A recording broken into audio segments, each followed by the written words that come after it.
Hello, party people. So I was gonna make a big deal out of this. When it happened, and it's fairly recently, I was gonna utilize all my resources, both from places I've worked, as well as correspondence I've had between some government, state of Connecticut officials. I decided not to mention this particular hospital that I was, quote unquote, at recently. I was gonna make a big deal of it, and I was not gonna have kind words. I submitted a message to the hospital's website, and the reply said I will be contacted. I don't know what that entails. Without mentioning the particular hospital in question, my experience occurred in the adult psych ward for adults. I can't stress that enough.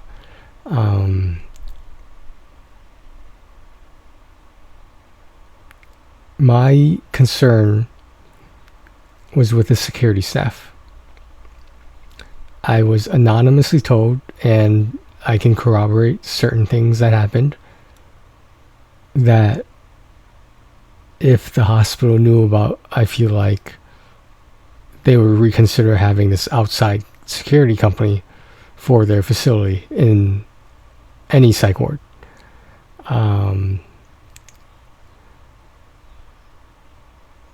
I was anonymously told by someone who I consider a reputable source that the security staff, like I said, they're a third party. They're not employed by the hospital technically. They're employed by the organization, the security services organization, whatever it's called. Occasionally, the staff on the security, there was, I don't know, there's like 4 or so of them working per shift. They are often loud, and they tend to laugh a lot because they're all friends, supposedly. I was told that when someone gets hired, sometimes they'll refer their friends who become better friends because they're working together. In terms of psychosis, luckily, fortunately very much, I was not undergoing that. And under certain conditions, people with psychosis can imagine that loud, uncalled for laughter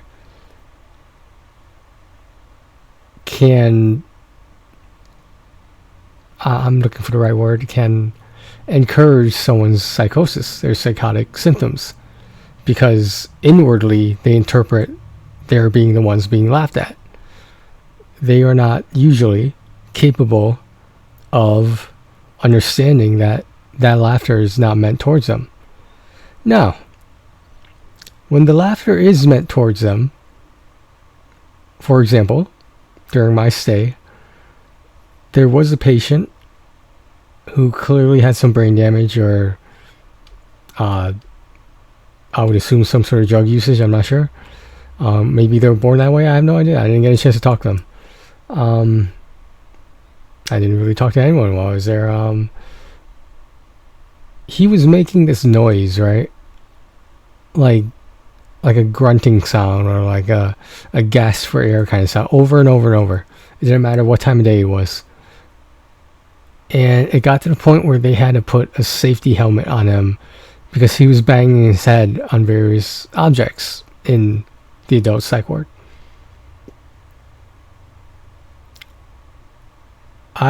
My room was fairly close to the exit where the security would be. I heard a couple of the security guards, mostly male, and minorities, if that has anything to do with it, they were making fun of that patient, imitating the noises he was making.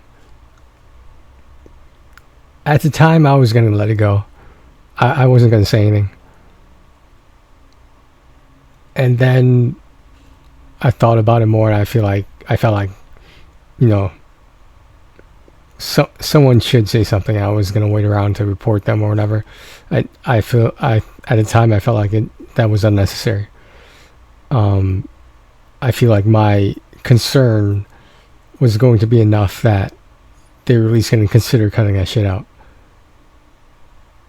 I asked, this is where I changed my mind, I asked one of the security guards, was someone making fun of that patient over there making that noise? He looked at me, one of the security guards, and asked me, now what does that have to do with you? And I replied, because he's a person and he has feelings. He stopped looking at me and went back to texting. So, I heard also from the source, I cannot corroborate it because, like I said, I was in an adult psych ward, that sometimes some of the stuff, unprofessional stuff, happens in a children's psych ward. I have heard discussion of where the security staff, mostly male, they talk about who they think is hot on staff and who they want to fuck. So I can't stress enough that this security group is not employed by the hospital. They have a contract through their organization to utilize security services in that location. And after I made that comment about, or that inquiry in terms of who was mocking that patient as in imitating his voice, his sounds, I'm not sure what to call it. I mean, I understand it's annoying, I get it, but you're at work, you're not at some party hanging out. And I think it was mentioned to maybe the others that I inquired about it. And there's this one security member walking by my door and smiling. I smiled right back at him. And I didn't know if it was a form of intimidation. I have no idea. He did not exchange any words from, nor did I. This was a different security guard, though. The one I did exchange words with, I don't know who or what happened to him. Now, the sad part is that it's not every security guard who's like that. That tends to be the night shift that I had concerns about. The morning shift was fine. There was a woman and a gentleman, and they appeared to be the supervisors of most of the security there.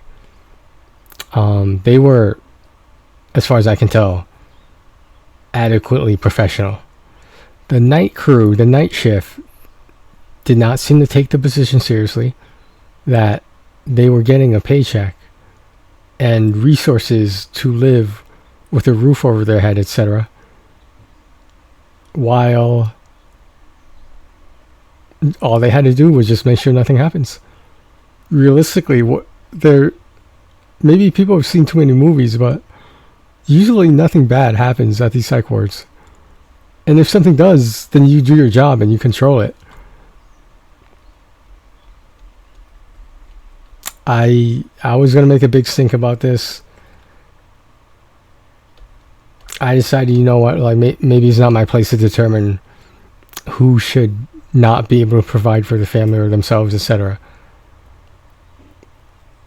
When you sign up for a job in a sensitive area, people would expect you to be professional.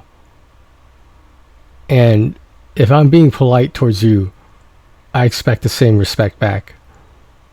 Because I don't want to throw the band hammer down.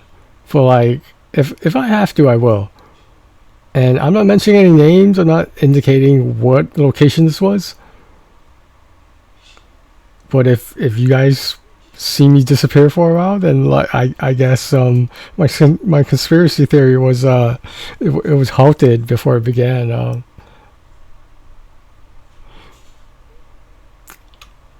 What am I supposed to say? How do I know that this won't fall between the cracks of the system? And I was also told this is not the first security company that the hospital has contracted with. So it's happened before. Maybe not the same exact reasons, but if people were doing their job properly and professionally, there would be no reason to change security organizations, would there? Well, hey, what do I know? What do I know about anything involving this stuff? It's a sad day in medicine. Take care of yourselves and each other.